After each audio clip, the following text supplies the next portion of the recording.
Pues les traigo el gran regalo anunciado desde el principio del programa.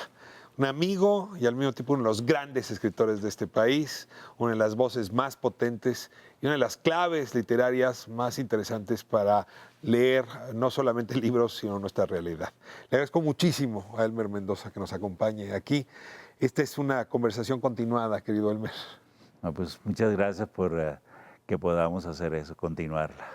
Pues llevamos algunos años conversando para beneficio, desde luego, mío y un poco del público. Mío también. Publicaste novela el año pasado, la cuarta pregunta, un texto que, perdóname si soy reiterativo, de alguna manera explora contextos en los que no te habías arrojado. Y ahora te pregunto por tus lectores, ahora que llevaste a tus lectores a que pues no encontraran al zurdo Mendieta en su mejor momento, que los llevas a conocer a otros personajes y otros contextos, sobre todo del otro lado de la frontera. ¿Cómo te reaccionaron los lectores? ¿Te pidieron fidelidad o te felicitaron por el arriesgue? No, me han felicitado porque fíjate que es segunda novela de una saga que yo inventé un día que dije que le iba a hacer y que después pensé no la voy a hacer nada, pero ya sí.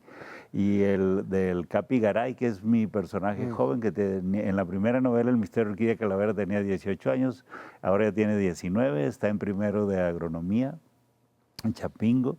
Y cuando presentaba algún libro siempre me decían, y la que sigue del Capi. Pues esos lectores aparecieron y me dicen, oh, que está buena, le quedó muy bien y todo esto. Y hay una cosa muy interesante en relación al título, porque el título para algunos lectores connota cosas pues, que tienen que ver con la realidad y esto, pero sobre todo conecta con una expresión cultural antigua que era estoy a la cuarta pregunta. Que nuestros mayores decían eso cuando no tenían nada, ¿no? Y no tenían que si tú les decías, oye, quiero ir a una fiesta, habilíteme con algo de dinero. No, no tengo, estoy a la cuarta pregunta. Y que si no tengo un clavo, Sí, no sí, tengo un centavo. Exacto, entonces ya más de un lector me ha dicho, oye, que rescataste esta frase de nuestros papás, y pues yo les digo que sí. Yo les digo que sí ¿Y qué porque crees, que puede fue el tener. inconsciente o fue consciente que estabas en la cuarta pregunta? Pues yo creo que sí debe haber sido el inconsciente porque yo no tenía ninguna razón. Cuando diseñé la novela, dije, bueno, dentro de la ruta ellos tienen que resolver problemas y yo buscaba un número que no fuera, que fuera cabalístico, pero en México. Y yo sé que en la cultura mexicana el 4 es cabalístico, que tampoco lo he comprobado, pero el más famoso es el 7 y ese pues no, dije, es mucho. Estás en la cuarta pregunta, Sí. en la cuarta transformación, en Sí, efecto, ¿no? exacto, Eso sí. tienes. Ahora, las novelas anteriores, déjame incluso comenzar por la primera, conectan con los episodios de nuestra generación, ¿no? La muerte de Luis Donaldo Colosio, pues las expresiones, algunas absurdas, chuscas y otras terribles de las empresas criminales. Pero en efecto, el Capi pareciera, desde mi punto de vista, mostrar una intención deliberada por conectar con la siguiente generación, es decir, con la generación que tiene la edad del Capi. Y en ese sentido no puedo, evitarme el comentario. Tú naciste profe. Sí, has sido profesor de muchos de nosotros escritores, has sido Gracias. profesor de muchos narradores y todo el tiempo estás renovando, este espíritu. Y yo quisiera, aparte de esta entrevista, dedicarla a eso. O sea, hemos hablado de Elmer Mendoza, el promotor, el escritor, hasta el ingeniero, pero el profesor, pues solamente te gozan tus alumnas y tus alumnos. Y yo quisiera, desde tu voz, ¿qué implica ser profesor? ¿Qué implica ser tutor de tantas y de tantos? Pues mira, yo tengo dos espacios donde he sido maestro, uno es en la universidad y he impartido cátedra de literaturas antiguas de griega y latina, y pues tú sabes que eso es el inicio. Y entonces igualmente, generalmente como los textos son pesados, son muy fastidiosos. Y la clave está en hacer que los estudiantes puedan descubrir algo en ellos sin que se fastidien.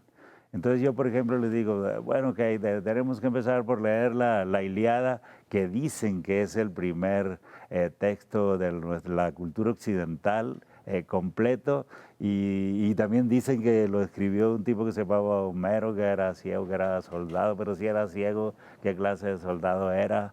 Y entonces, y si dicen que fue testigo de la guerra de Troya, pues ¿cómo fue testigo? Pues de oído. Y entonces si yo les empiezo a involucrar de esa manera, se las cuento, pero lo que hago es un remake de la historia y al final yo sé que les ha gustado porque he encontrado ahora colegas que estudiaron en otras universidades y que me dicen, oye, me contaron, uno de tus alumnos, conocí a uno de tus alumnos y me contó tu versión de la Ilíada y está genial. Y bueno, Arturo Pérez Reverte y yo tenemos la teoría de que la ficción narrativa se inventa en la Odisea, cuando Odiseo llega con los feacios y que, antes, cuando Odiseo lo meten en la cueva, que lo mete el cíclope, y que le pregunta, ¿cuál es tu nombre? Y Odiseo le responde, mi nombre es Nadie. Y entonces empieza el juego, cuando él lo consigue cegarlo, que le ensarta la madera esta, y que escapan, y que él pide auxilio, y que auxilio, auxilio. ¿Quién fue? ¿Quién fue? Nadie. Pues entonces ustedes, porque parece un chiste mexicano, pero tiene que salir de allí. Tiene que salir de allí. Y bueno, viene todo lo demás. Y lo que te decía de los feacios, que por ejemplo, cuando en la generación anterior de escritores, que muchos se presentaron como autores dentro de su propia ficción, o que citaban ejemplos muy cercanos, y entonces decían, este es que ese es bien original. Y decían, Homero se mete, Odiseo lo cita. Odiseo dice en la fiesta que le dedica el rey de los feacios que hay una Eda cantando las hazañas de Odiseo y que él llora cuando lo escucha y que es una edad ciego. ¿Y quién es? Pues Homero. Homero mismo personaje. Claro, sí. entonces fíjate los dos recursos tan increíbles, ¿no? Y que claro, Cervantes los recupera y crea un personaje dual maravilloso y bueno, yo les cuento a mis alumnos que van para el licenciado de letra todas esas cosas y siempre estamos discutiendo. Yo generalmente hablo 15 minutos y ya después hablamos todos y los hacemos bolas y todo eso, Un ¿no? joven escritor podría caer en la tentación de leer a sus contemporáneos y sobre todo ser leído por sus contemporáneos, que es una obsesión. Y yo en este sentido te preguntaría, ¿por qué decirle regresa a los clásicos? Ahí en los clásicos hay algo que vas a aprender de ti mismo, que vale la pena que hagas antes de estar leyendo a los tuyos. Porque está la base. Y siempre es muy bueno reconocer el principio. Y el principio fue el verbo. Y entonces Eso también lo dice otro libro importante. La acción es muy importante dentro de la narrativa de cualquier tipo. Y entonces pero conocer las bases. Por ejemplo, fíjate que yo platiqué una vez con David Huerta en cuanto a lo que enseñamos, pero ya lo que enseñamos a los que quieren ser poetas y yo a los que quieren ser novelistas. Y él me decía, Elmer, yo los enseño a rimar, les enseño cómo hacer un soneto. Y le digo, es que claro, cuando yo les enseño, les explico cómo tienen que crear una atmósfera, cómo tienen que escribir un párrafo, cómo contemplar la primera frase, el primer párrafo, y que les pongo, el primer ejemplo que les pongo es la Ilíada, el segundo es Don Quijote, y después puedo ponerles Pedro Páramo, lo que es la fuerza, el principio, de abrir la puerta de un universo fantástico al que te está invitando a entrar. Y entonces, y le digo, pero eso requiere de una visión, primero que es inspiracional, pero después es un asunto de técnica. Dan ganas de ponerse a escribir nada más de escuchar a este hombre. Déjenme irme a corte y regreso con Elmer Mendoza, con sus alumnos y también con el Colegio de Sinaloa, que es otra de tus facetas importantes. No se vaya, esto es Calle 11. Estamos de vuelta, esto es Calle 11 y, insisto, lo celebro aquí hoy en el programa. Elmer Mendoza, me da tanto gusto continuar una serie de conversaciones que hemos tenido ahora en este espacio. Y Elmer, me quedé un poco picado en el asunto de quiénes son tus alumnos. Es decir, tú eres un escritor, pues como Saramago y pocos, que se consagraron después de los 50, de hecho que se tomaron en serio escribir después de los 50. Y uno no sé por qué tiene la idea que un escritor comienza a los 18 como si fuera matemático. ¿En qué momento te estás encontrando hoy que la vocación llama más? ¿A qué edad? ¿Con qué énfasis? Pues yo creo que hay que abrirlo. Sí, hay esas reglas. Por ejemplo, Force Madox Force decía que nadie podía escribir una buena novela antes de los 40, pero Vargas Llosa lo hizo. Mm. Entonces, es decir, no hay reglas. Y también decían ¿Pero por qué? Porque necesitas experiencia de vida, experiencia de materia vida, biográfica. materia biográfica y muchas lecturas. Mm. Y también decían que los poetas como por ejemplo, cuando se pensaba en la generación del 19, sobre todo a partir de Arthur Rimbaud, que los poetas tenían su mejor obra la escribían cuando eran jóvenes. Es como los matemáticos, después de los 24 ya no puede ser poeta. Ándale, sí. Y entonces, digo, uno hay que preguntarse por qué. Hay que preguntarse por qué. Con los alumnos que llegan a mis cursos, pues yo siempre pido que cuando menos hayan hecho la prepa, o sea, que tengan a 18 y que pueden tener la edad a llegar a ¿Pero cualquier cuándo edad. es mayor la necesidad de escribir? ¿Es de joven? ¿Es cuando ya tienes unas experiencias o cuando tienes más tiempo? ¿Dónde te encuentras tú? Si puedo llamar así el llamado, ¿no? El campanazo. Yo creo que depende tiene que haber como una epifanía, el descubrimiento de la vocación y también como en el caso de los jóvenes, el descubrimiento de una vocación y también la necesidad de ser diferente y como advertir, de tener una revelación de que si lo que van a hacer es escribir, pues tienen que empezar ya. Y también si leen entrevistas de autores se dan cuenta que no es fácil, que requiere un esfuerzo y que requiere tiempo. Entonces, muchos jóvenes se embarcan en eso y la verdad que avanzan con los años. Digamos que yo tuve alumnos que llegaron conmigo cuando tenían 18, ahorita tienen más de 30 y son gente que está escribiendo, que ya tienen novelas publicadas, digamos que ahí están y ahí van y que lo están haciendo bien. Quizá le falta dar hay un paso que es importantísimo, que es el paso que te hace diferente y es cuando escribes a partir de ti mismo, a partir de lo más profundo que tú eres. Es decir, estás contando tu historia, es decir, no es un asunto autobiográfico, sino es tu historia, lo que te concierne, tu visión de lo que ves, de lo que sientes, de lo que has aprendido, y ahí es donde el novelista da el salto. Se vuelve única tu voz. Exacto, y allí es donde sí es necesario pues haber vivido, haber leído y haber escrito también. Ahora, tú tienes esta generosidad de ofrecer tus cursos a quien quiera tomarlos, pero al mismo tiempo se desdobla en el profesor un personaje distinto, si me permites decirlo así, que es el tutor, decía yo hace un momento, de muchos escritores. Y déjame usar la primera persona del singular. Sí creo que la literatura mexicana, más de un tema, es antes y después de que tú te animaras a escribir. Por los temas que tocas, por la sinceridad, por el tono. Yo no tuve la suerte de nacer en el norte, pero no creo que haya forma de hacer literatura en el norte del país sin oponerse a ti o sin seguir tu canon. Y tú has sido también generoso en esto, es decir, tus contemporáneos, los más jóvenes, te mandan sus textos, les preocupa tu voz. Y ahí tú sabes que vas a influir de una manera distinta, ¿no? No es que vas a enseñar a rimar, vas a enseñar algo más humano.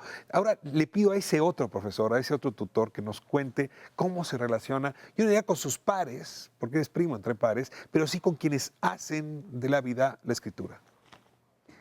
Pues yo tengo muy buena relación con todo el mundo, hasta los que no les caigo bien.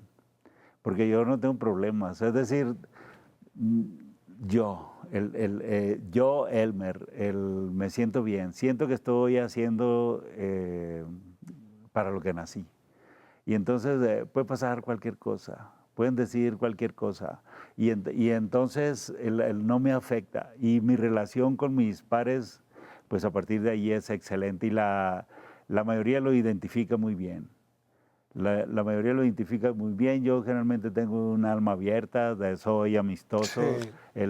Si me requieren una colaboración para lo que sea, me presto. Y no tengo nada. Igual para ver textos, lo que sí puedo es preguntar si alguien ya que digamos, ya tiene una carrera y me quiere que yo le lea un texto, sí le pregunto para qué. Y si él me dice, quiero que lo desmenuces, entonces yo sé que me está dando autoridad para ver las costuras de su texto. Y eso me permite, pues, digamos, lo tengo que leer despacio y dar una opinión que a él le pueda servir para mejorar o empeorar su trabajo, ¿no?